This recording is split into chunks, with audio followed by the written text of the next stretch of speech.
and welcome back to my channel. In today's video, I'm going to talk about why change feels so uncomfortable.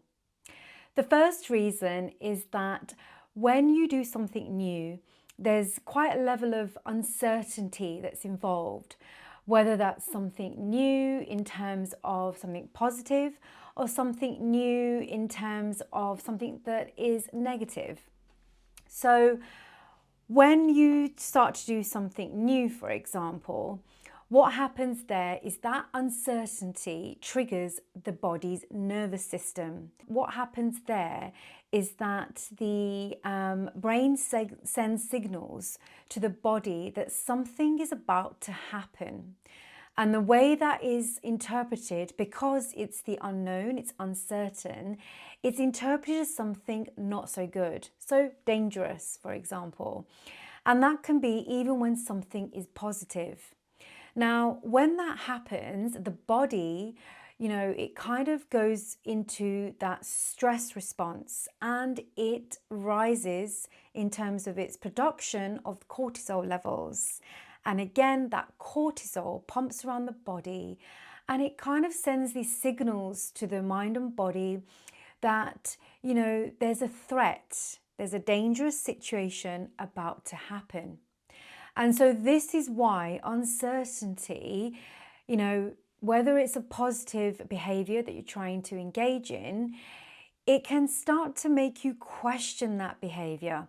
So even, for example, going for a walk, if this is something that is new in part of your daily routine, but you haven't done it in a long time, that uncertainty can give rise to questions like, is this safe? Should I be doing this? What if something happens along the way? And this is your brain's way of trying to keep you safe, but you can see what can happen if that person starts to become really kind of confused or overwhelmed with those sort of thoughts that are going on in their mind.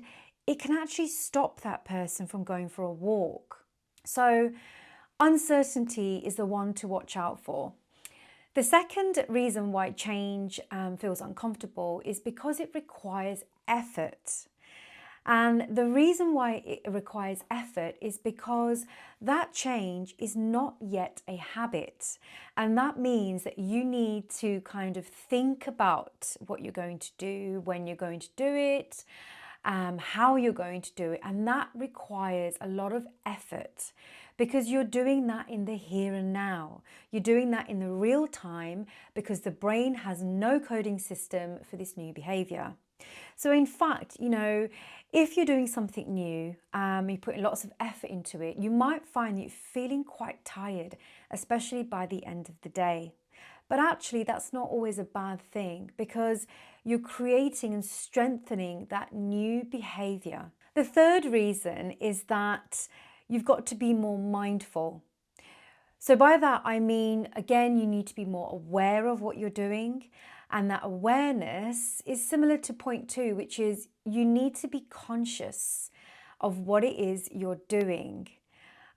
So if, for example, you wake up in the morning and you're used to kind of getting ready for work, having your breakfast and leaving the house has been your kind of routine, but actually what you want to do is add in a 10-minute morning walk, you're going to have to find a way to remember to incorporate that into your daily morning routine. And that requires not only effort, but being mindful. The fourth reason, and this is the reason that not everybody will often kind of, realize at the forefront that it can actually, impact on change and that feeling of discomfort, is a person's self-belief.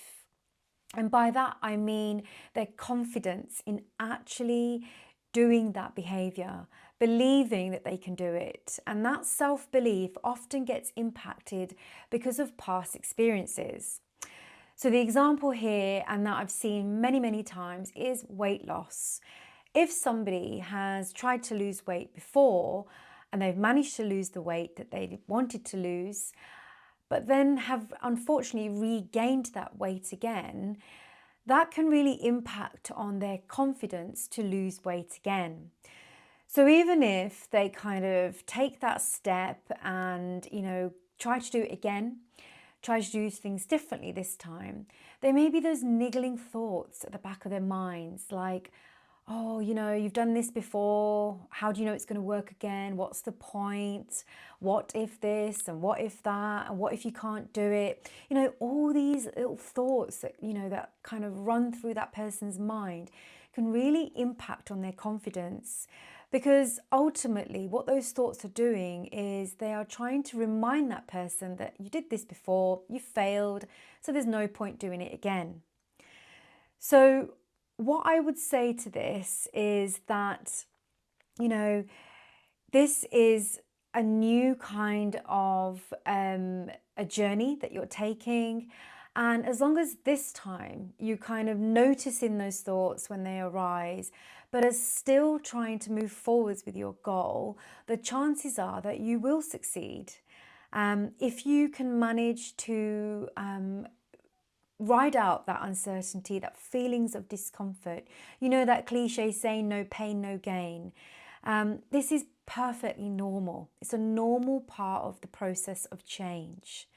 And it just means that if you can sustain that discomfort for up to a few weeks, maybe a month, maybe a bit longer, over time, you won't feel the discomfort of the change. And what it will mean is that you're moving much more in line with your values of what it is you want to do.